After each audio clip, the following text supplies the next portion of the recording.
Shalom saudara.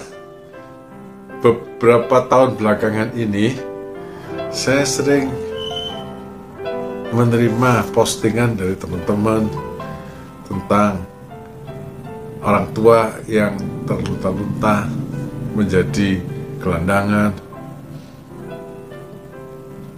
karena diusir oleh anaknya, nggak boleh pulang ke rumahnya oleh anaknya.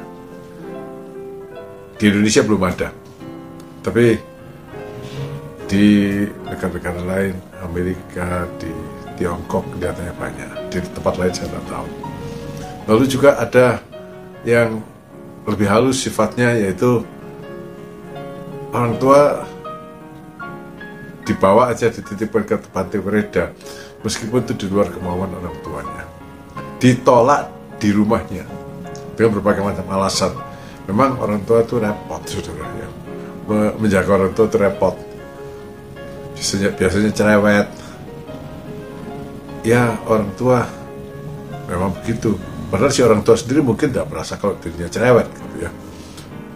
Tapi itulah yang terjadi dalam realitas sekarang ini. Saudara,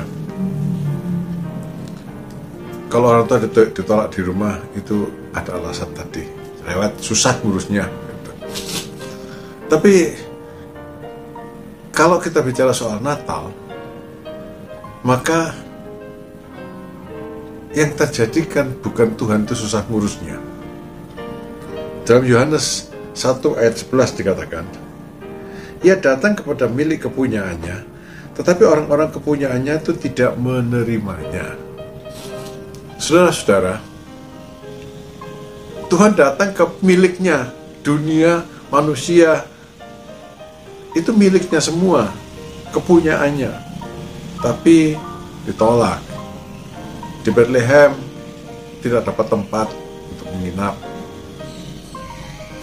Tapi pada waktu Tuhan Yesus kemudian sudah dewasa dan mengajar, Tuhan, orang-orang Yahudi, Tuhan bilang, anak manusia tidak ada tempat untuk meletakkan kepalanya.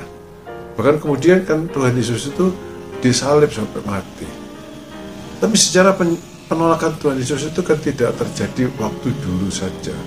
Waktu sekarang juga ada banyak orang yang menolaknya, tidak mau menyambutnya. Saudara-saudara, dalam dongeng Yunani dulu ada dua dewa yang turun menjadi manusia, dan pada waktu dia tidak diterima oleh satu desa, maka si dewa yang menyamar jadi manusia itu marah. Dia mendatangkan bencana atas desa ini. Saudara, tapi itu tidak dilakukan oleh Tuhan Yesus. Kalaupun dia datang kepada milik kepunyaannya, dan milik kepunyaannya itu tidak menerimanya, Tuhan Yesus itu tidak marah.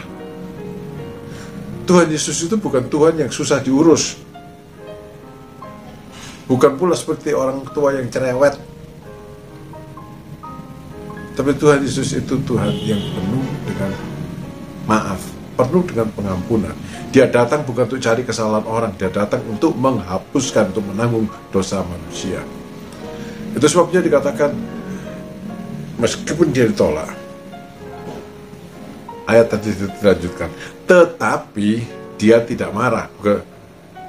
Ya, ayat 12, tetapi dia tidak marah. Sebaliknya, semua orang yang menerimanya diberinya kuasa supaya menjadi anak-anak Allah, yaitu yang mereka yang percaya dalam namanya. Saudara, kita bersyukur Tuhan kita itu bukan susah diurus, tapi kita yang susah diurus. Tapi Tuhan itu panjang sabar dan mengasihi kita, sehingga saya dan saudara ada sebagaimana sekarang ini. Kita beroleh kasih karunia menerima Dia. Itu kasih karunia, bisa terima Tuhan Yesus. Itu bisa percaya pada Tuhan Yesus, itu kasih karunia. Dan menjadi anak-anak Allah. Sambutlah Yesus dalam kehidupanmu setiap hari. Jangan lupakan Dia. Selamat hari Natal. Tuhan memberkati saudara semuanya. Amin.